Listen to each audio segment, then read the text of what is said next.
रमण रेती की ये स्थली पौराणिक स्थली है, संतों की तपस्थली है, ऋषियों की और गौ माता की यहाँ चरण हैं। हमारे यहाँ कहते हैं कि जहाँ गौ माता के चरण पड़ते हैं, उनके जहाँ खुर पड़ते हैं, वो स्थली साक्षात तीर्थ के समान ही होती है। ऋषि लोग प्राचीन काल में जंगलों में भ्रमण करते हुए देखते थे कि जहां भी गाय के खुर के निशान होते थे, उस जगह को भजन और साधना के योग्य मान करके उस जगह पर तप करते थे। और पुराणों में जैसा कि रमण रेती के बारे में लिखा है, रमण रेति लोट्यो नहीं, कियो न जमुना पान, रेनर ते जान्यो नहीं, ब्रज को तत्व महान। रमण रेती जो है वो एक पौराणिक स्थली है जहां भगवान कृष्ण अपने ग्वाल बालों के साथ गोचारण के लिए आते थे बाल्यावस्था में, और दिन भर गइयों वनों की और जंगल की जो हमारी स्थिति थी, आज से 25 साल पहले तक यहाँ भीषण जंगल था। और आज भी यहाँ अगर कुछ ऐसा ज्यादा परिवर्तन नहीं है, केवल कुछ झोपड़ियां संतों की बन गई हैं, तो को कभी वर्णन कर सके या रमण रेत को मूल, या के कण कण में बसी जुगल चरण की धूल। यहाँ पर जो रज है, कभी भगवान यहाँ ग्वाल बालों के साथ वनभोज किया करते थे। गोचारण के दौरान एक ग्वारिया जाकर के सभी के घर से छाछ, गोरस, बाजरे की रोटी, गुड़ इत्यादि इत्यादि लेकर के सब लोग यहाँ आते थे। एक ग्वारिया लेकर के आता था, सभी मिल बैठ करके मंदिर के पीछे हिस्से में रमण करते थे, क्रीड़ा करते थे और वहीं बैठ करके भोजन भी करते थे। कालांतर में संतों की यह सेवित भूमि धीरे धीरे अपने उत्कर्ष की ओर और जागृति की ओर आ गई। संत यहाँ विराजने लग गए, गौ माताओं की सेवा होने लग गई। हमारे परम पूज्य गुरुदेव भगवान के जो गुरुदेव भगवान हैं, उनका ध्येय वाक्य है, ठाकुर हमरे रमण बिहारी, हम हैं रमण बिहारी के, साधु सेवा धर्म हमारा, काम न दुनियादारी से, कोई भला कहो चाहे बुरा कहो, हम हो चुके रमण बिहारी के। इसका तात्पर्य गूढ़ है, हृदय के उद्गार हैं ये कोई सामान्य सा दिखने वाला वाक्य, सामान्य वाक्य नहीं है, यह हृदय के उद्गार हैं। हमारे शास्त्रों में लिखा है कि एक विधि होती है, एक निषेध होता है। विधि अमुक कार्य करना चाहिए, अमुक कार्य नहीं करना चाहिए, ये निषेध हो गया। विधि हो गई सदा सत्यम वद और हिंसा मा कुर्याद, ये निषेध हो गया। तो ठाकुर हमरे रमण बिहारी में विधि वाक्य है, हमारे ठाकुर जी हैं, ये एक्सेप्टेंस है, स्वीकार्यता है। हृदय के अंतः से ये स्वीकार्यता है कि ठाकुर के सिवा हमारा कोई नहीं है, ठाकुर ही हमारे अपने हैं और हम उनके हैं। ठाकुर हमरे रमण बिहारी, हम हैं रमण बिहारी के। दूसरा ये विधि वाक्य, ये भी विधि वाक्य है, और दूसरा भी विधि वाक्य है, साधु सेवा धर्म हमारा, काम न दुनियादारी से। हमारा धर्म जो है वो साधु सेवा है।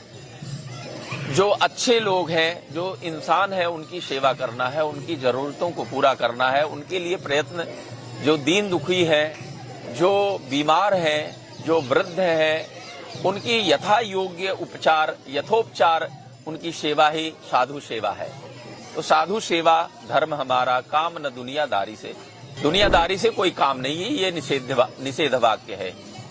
निषेध वाक्य ऐसे ही मीरा के उद्गार में भी हमें दिखते हैं। विधि वाक्य, मेरे तो गिरधर गोपाल दूसरो न कोई, मेरे तो गिरधर गोपाल विधि वाक्य। निषेध वाक्य, दूसरो न कोई, दूसरा कोई हमारा अपना नहीं है, ये निषेध वाक्य है। और विधि वाक्य है, मेरे तो गिरधर गोपाल गोविंद मेरो है, ये विधि वाक्य है।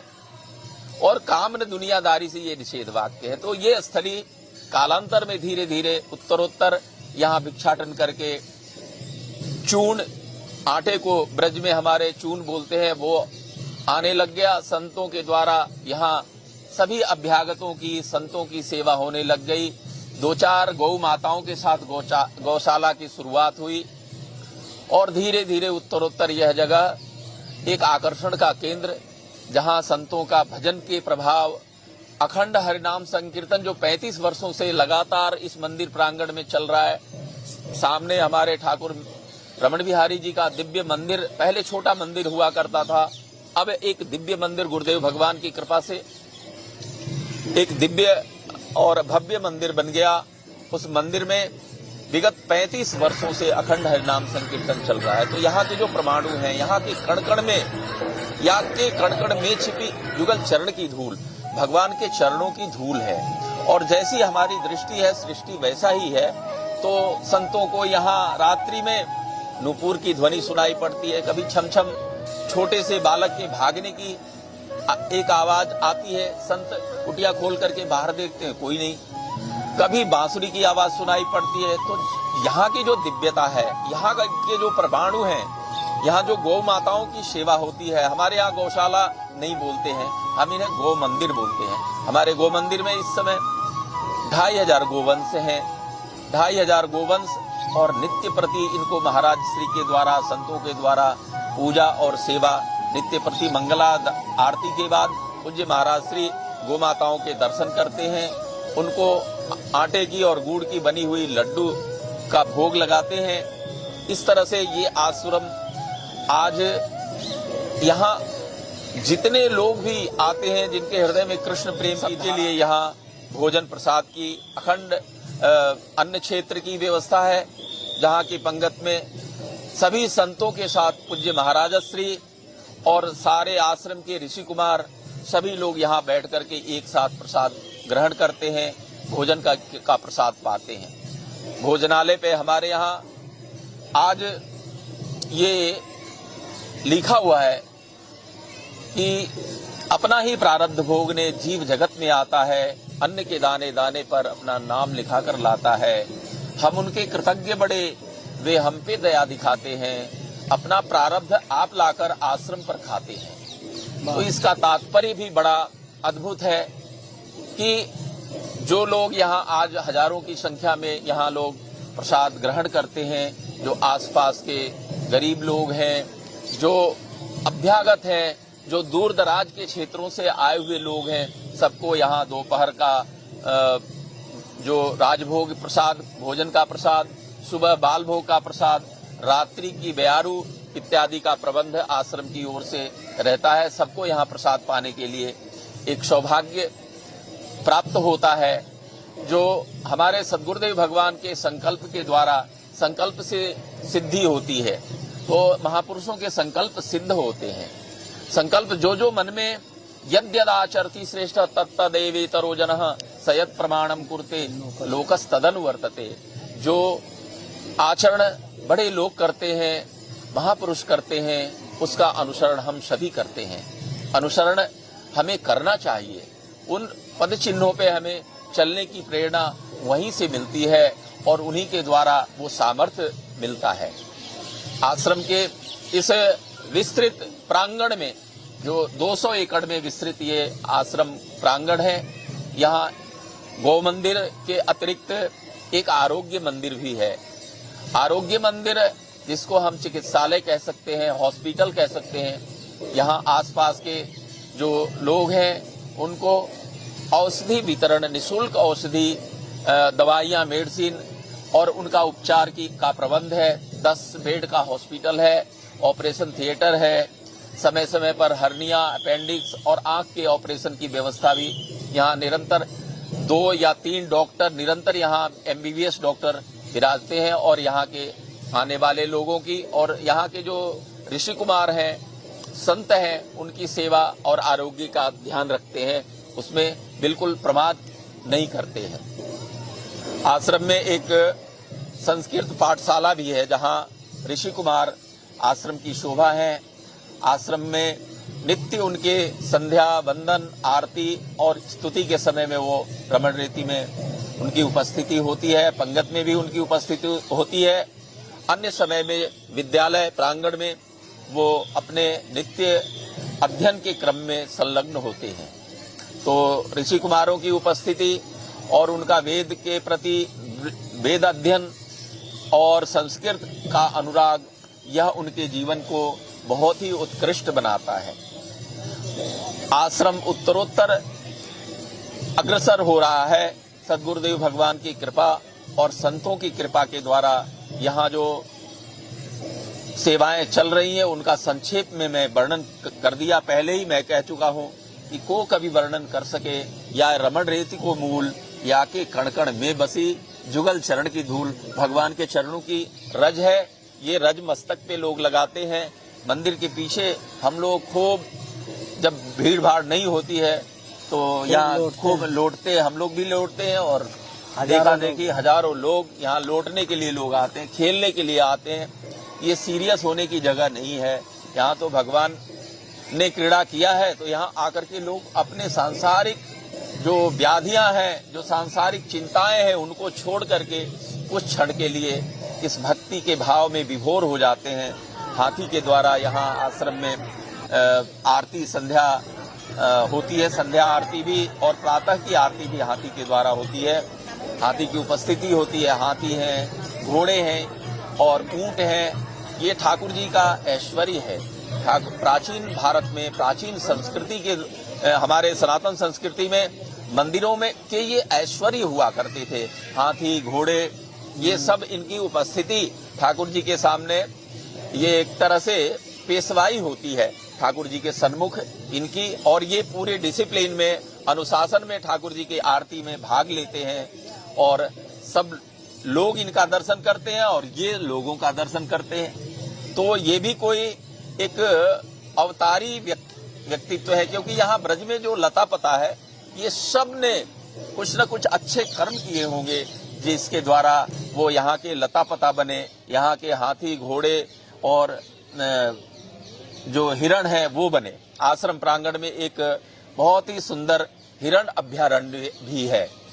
हिरण अभ्यारण्य में लगभग 500 से 600 हिरण हैं, जिनको हम ब्लैक बक कहते हैं या कृष्ण मृग भी कह सकते हैं। कृष्ण मृग, इनके चरण भी बड़े पवित्र होते हैं। इनके चरण जहाँ होते हैं वो कोटि तीर्थ के समान होता है। तो ये साक्षात भगवान कृष्ण के द्वारा सेवित रज, आज हम इन चिन्मय रज को अपने मस्तक पर धारण करते हैं। इस रज को अपने सिर से लगाते हैं और अपने भाग्य की सराहना करते हैं। हमारे परम पूज्य स्वामी अमृतानंद जी महाराज हमारे गुरु भाई हैं। अब ये तो इनके द्वारा तो कहा गया कि मैं ज्येष्ठ गुरु भाई हूँ, लेकिन मैं तो कहता हूँ ये हमारे ज्येष्ठ गुरु भ्राता हैं। इनकी बड़ी अनुकंपा है हमारे ऊपर, बड़ा ही अनुग्रह है। इन्होंने ऐसा अवसर प्रदान किया। मेरी वाणी तो सक्षम नहीं है कि यहाँ के जो अद्भुत, अलौकिक और दिव्य आध्यात्मिक वातावरण का मैं वर्णन कर सकूं, इसका सामर्थ्य मुझ में नहीं है। मेरी वाणी यहाँ अपने को असमर्थ पाती है, परंतु सद्गुरुदेव भगवान की कृपा जो पूरे भारत के संतों में विख्यात है, जो यहाँ सेवा प्रकल्प चल रहा है, उसका वर्णन मैं यत्किंचित कर पाया। और यहाँ की जो दिव्यता है, जो अखंड हरिनाम संकीर्तन में नृत्य का भाव है, जो लोग नृत्य करते हैं, निश्चित रूप से भाग्योदयेन बहुजन्म समर्जितेन, जो भी यहाँ पहुँच पाते हैं उनका भाग्योदय समझो कि उनका भाग्योदय हुआ है। उनके भाग्य की सराहना करता हूँ। देवता भी इस दिव्यता का और इस दिव्य वातावरण का की प्रशंसा करते होंगे, कि आपके भाग्य की प्रशंसा करते होंगे। बहुत जन्मों के आपके पुण्य उदय से पुण्य उदय हुआ तो आप रमण रीति पहुंच पाए। मैं आश्रम की ओर से पूज्य स्वामी जी का आभार मानता हूं कि आपने यहाँ रमण रीति के बारे में कुछ कहने का अवसर प्रदान किया, और वो सामर्थ्य भी आप ही ने दिया कि मैं कुछ यत्किंचित वर्णन कर सकूं। रमण रीति बहुत संतों के द्वारा सेवित भूमि होने के कारण, गोमाताओं के द्वारा सेवित भूमि होने के कारण यह एक तपोभूमि है, तपोवन है। और इस तपोवन की दिव्यता ये है कि यहाँ सांप और मोर एक साथ बैठते हैं। आश्रम प्रांगण में 24 घंटे चारों तरफ कहीं मोर, कहीं सांप, कहीं खरगोश, अनेक प्रकार के गिलहरियां हमारे पत्तल में बैठ के हम खाते हैं उसमें से जबरदस्ती रोटियां खींच के ले जाती हैं। इतनी आत्मीयता उनकी, जीव जंतुओं की। रमण रेती में आज तक कण कण में यहाँ हर जगह सांप है। विष खपड़िया है महाराज, इसी प्रांगण में है, यही है, रोज घूमती है यहाँ।